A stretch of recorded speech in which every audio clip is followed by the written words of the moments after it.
going on, guys? Harley here. Welcome back to another episode of Mixed Reviews. If you haven't done so, please subscribe. We drop 2 new videos every single week, so you don't want to miss it. Give us a thumbs up if you can. It really helps the channel grow.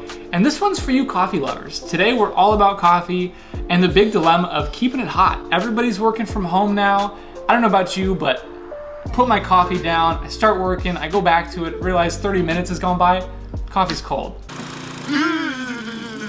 Gotta go back to the microwave, heat it up. It's just not as good. I don't know, it's just inconvenient, it takes time out of my day. And if there was only a way to keep the coffee hot without me having to go do that, I wonder what that would be. Oh wait, we're reviewing the Ember mug and the warming plate. The upper echelon, high end of the scale coffee warmer, it literally charges itself. You can walk around hot coffee, or we've got a lower budget friendly alternative, which is a hot plate you just keep your mug on. Both do a great job. We're gonna get into it. We're gonna unbox those for you. So from the top, make it drop with some hot ass coffee.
So we wanted to do a little head-to-head comparison to see which one was really gonna be the best, right? You can see right here the ambient temperature in the room is about 68.4 degrees.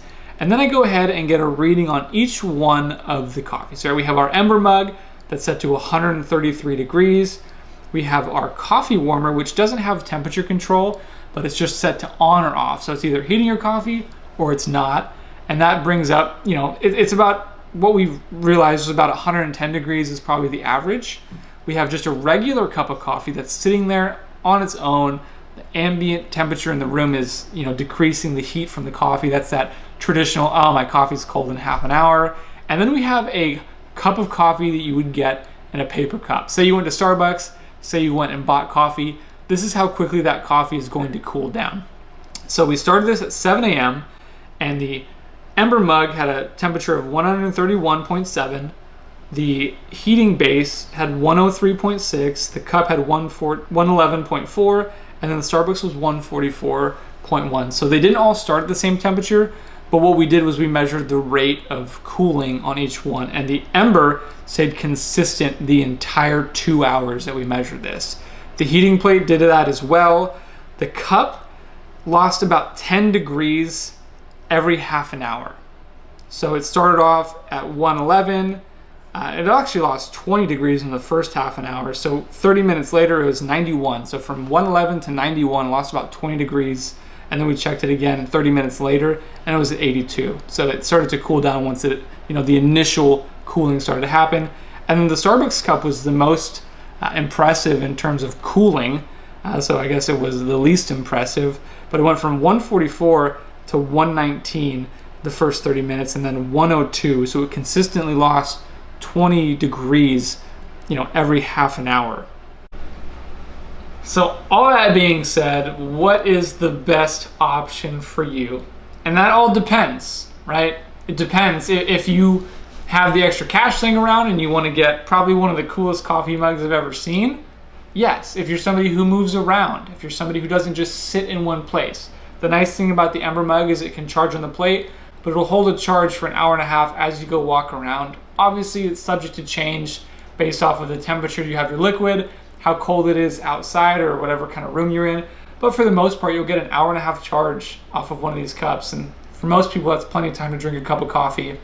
So if you're somebody who moves, somebody who's active and doesn't literally set your cup in the same spot, you're not leaving your desk for that time period, then the Ember mug is the way to go. Now, on the flip side of that, if you want to save a little bit of money, you don't mind using your own mug, setting it down in the same exact place to keep it warm, then the heating plate's a good option, right? It's $30 versus 130. You can't really adjust the temperature. You kind of get what you get. It's about 110 degrees, so if you're good with that, it's not a bad choice. I think the clear winner is the Ember mug, but there's a reason why it's $130 versus 30. So that being said, our vote is for the Ember mug, especially in this gold. I think that is so sick, and I think it's probably one of the coolest coffee mugs I've ever seen. But let us know what you guys think. Do you have an Ember mug? Would you recommend it? Which one would you go with? Let us know in the comment section down below. Thank you so much for watching. If you can, give the video a thumbs up, subscribe. Until next time, guys, peace.